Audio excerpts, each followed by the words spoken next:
నమస్తే అందరికీ.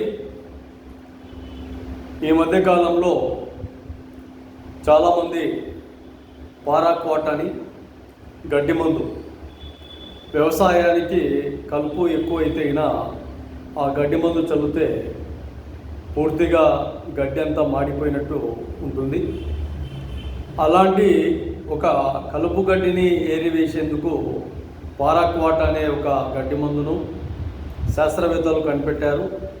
అది దాదాపు గతంలో కూడా చాలాసార్లు ఈ కంప్లైంట్ అధికారానికి రాజకీయంగా కూడా ఈ విషయాలు పరిగణలోకి తీసుకొని ఖచ్చితంగా ఆంధ్రప్రదేశ్ రాష్ట్ర ప్రభుత్వం కావచ్చు, ఇంకా వేరే తెలుగు రాష్ట్రాల ప్రభుత్వాలు ఇంకా ఈ మందును పూర్తిగా బ్యాన్ చేసే విధంగా కేంద్ర ప్రభుత్వం కూడా చొరవ తీసుకోవాలి.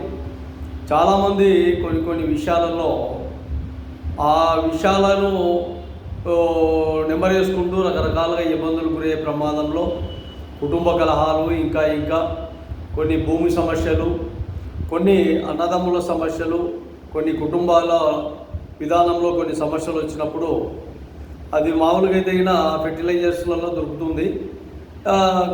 మందులు ఆ పొలానికి ఇంకోటి అనుకున్నట్టు ఈ రైతులు తీసుకెళ్తారు. తర్వాత అక్కడికి వెళ్ళిన తర్వాత ఒక చిన్న గ్లాసు టీ గ్లాసు ఇంకా కొద్దిగా తాగిన వెంటనే దాదాపు అంటే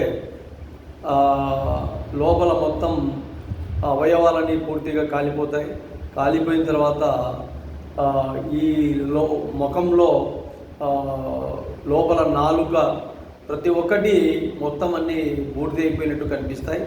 అదేవిధంగా కిడ్నీలు ఫెయిల్ అయిపోతాయి. పూర్తిగా కిడ్నీలు అసలు పనిచేయవు.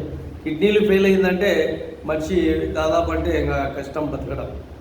అలాంటి విధానాలలో ఈ వ్యవస్థగా ఈ మార్పులు చేర్పులు చేసుకునే విధంగా ఈ విధానాన్ని, ఈ పారాక్వాట్ అనే గడ్డి మందును పూర్తిగా రాష్ట్ర ప్రభుత్వం తొలగించే విధానంలో ఉండాలని, అదేవిధంగా కేంద్ర ప్రభుత్వం కూడా ఈ పారాక్వాట్ గడ్డి మందును పూర్తిగా నిషేధించే విధంగా ఉండాలని కూడా మహాజన రాష్ట్ర సమితి ఆంధ్రప్రదేశ్ ద్వారా